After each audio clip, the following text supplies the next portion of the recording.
Hi friends! Today we're talking about 3 simple ways that you can reestablish your routines and procedures for your literacy stations. Now, I know you probably do this a lot at the beginning of the year, but it's just as important to do it in the middle of the year as it is at the beginning. And if you lay down a solid foundation for your stations at the beginning of the year, then this should be a very quick process for you. Your first step is to talk about what it means to work collaboratively in your stations. Now, this is a rule that our school has set up, is to work collaboratively. And what does that mean? It means that we are working together in our stations, that we're speaking kindly to one another and giving positive feedback, that we can share, and that we can also take turns. So one of my favorite ways to go over this with my students is to simply make an anchor chart. We made one at the beginning of the year, but we'll make a new one and just hang it over the old one. So I'll start with something very simple at the top, like I can work collaboratively in stations. And then I have students brainstorm ideas of what that looks like. Now, if you want to save time, or if your students aren't brainstorming very good ideas, then you can use sentence stems and have them help you fill in the blanks. And if you want some extra buy-in, let them sign the bottom of the anchor chart as an agreement or a promise. Let them use your smelling markers because you know those are fun. And then you can always refer back to this and say, hey, do you remember when you promised that you were going to work well with so-and-so at their station? Or, hey, do you remember that you promised you were going to give positive feedback and not say anything that would hurt someone? So this is just a very quick activity. I do it the first day back from a break, and it really kind of resets the tone for stations. It's not anything new. It's something all your students know, but sometimes they just need a little bit of a reminder. Now, step 2 is also very simple. You need to remind the students what they do if they need help.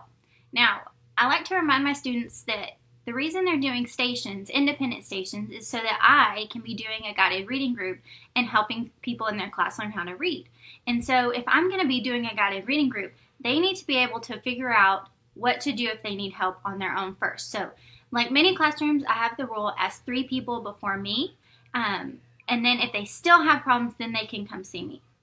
I have a poster that says S3 before me. I've seen some teachers do really cool things with the push lights. If the light's going, then you cannot interrupt the table. But then also with this, you need to go back over what students should do if they need to go to the bathroom while you're with a guided reading table. I have boys and girls passes, and they just take the pass and put it on their desk. That way when I'm done with my group, if I look up and I'm looking for a particular student and I can't find them, I can look on their desk and see the pass. So make sure you go over those simple things with your students, what you want them to do if they need help during your guided reading groups. And then the last one, step 3, is also very simple. You need to remind your students of what to do if they get finished with an activity before it's time for them to switch stations. Now, this doesn't happen as much at the beginning of the year, but towards the middle and end of the year, students like to zoom through and say, okay, I'm done.